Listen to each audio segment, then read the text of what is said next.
ሲያሳልፋቸው ባይኔ ተመልክቻለሁ። this is so nice experience። አንዳንድ ሰዎች ሲያወሩ ሰምተሻል?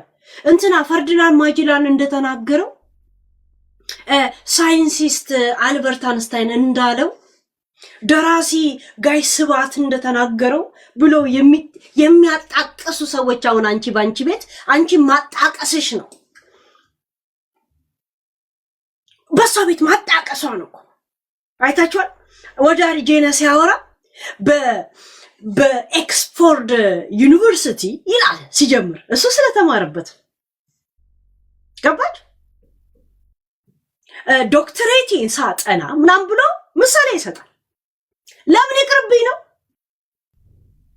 ሳውዝ አፍሪካ እንደዚህ እኛም እንደ ሳውዝ አፍሪካ ነው በጎማ ውስጥ ከተን ደግሞ እናቃጥላ። ገነት ንጋቱ ይቅርታ ብላለች። ለምን ይቅርታን አታረጉላት ለማለት ነው እኮ ደቡብ አፍሪካን ምሳሌ የምታደርገው። በደቡብ አፍሪካ ባህል ወያሪ ኢትዮጵያ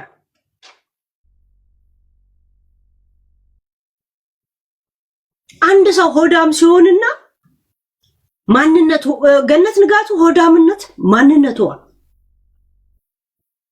ማንነቱ የሆነ ሰው ሁሉ ቀን እሷ አሁን ሰው ስለተነሳባትና ልክ አይደለሽም ስላላት እንጂ ልክ አለመሆኗን አታውቅም። እስካሁን በነገራችን አታውቅም።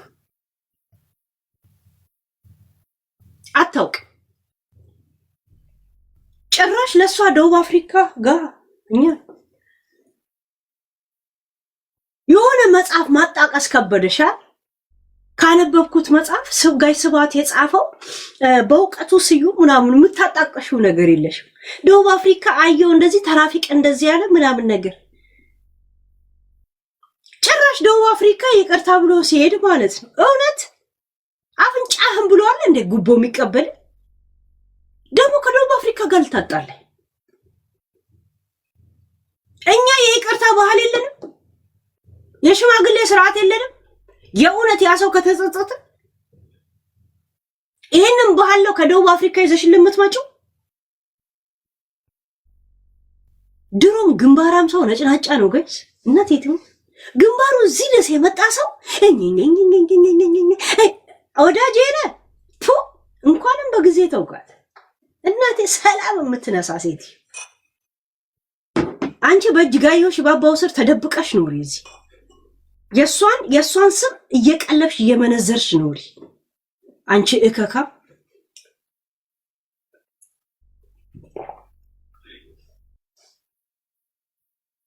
ቆይ አስገባችኋለሁ። የሷን ጽሑፍ እንጨርስ። በሀገራችን የይቅርታ ታላቅነት ገና ስላልተገነዘብን ሰዎች ይቅርታ ከጠየቁ በኋላ መልሰን መላልሰን እንወቅሳለን።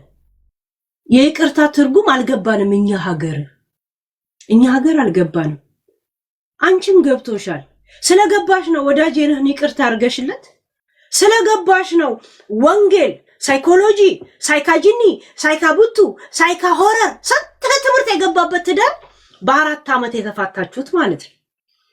አንቺ ሐሜተኛ፣ ሐሜት አሳዳጅ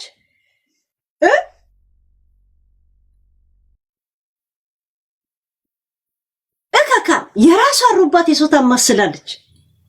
የእውነት ማማሲያ እንኳን ቢሰባበር በእጇ የምታማስል ኢሽ ይቅርታ ትርጉም አልገባንም ትላለች። ጭራሽ ሙሉ ኢትዮጵያ ነው ስለ ይቅርታ አልገባንም የምትዩ እና ለደቡብ አፍሪካ መሰከርሽ። ሱዳን ብትይነቃብኛል ብለሽ ነው ስለባልሽ፣ ስለ ፍቅረኝሽ፣ ስለ ባለ ሀብቱ ኦሬዲ ዘግበነዋላ። እኛ ጋር ስላልተለመደ ነው ሁሉ ሰው የሚነሳው አለች። እሺ እስቲ በሀገራችን እንደዛ የልጆች ያ ገነት ንጋቱ ጠንካራ የልጆች እናት፣ ቀና አመለካከት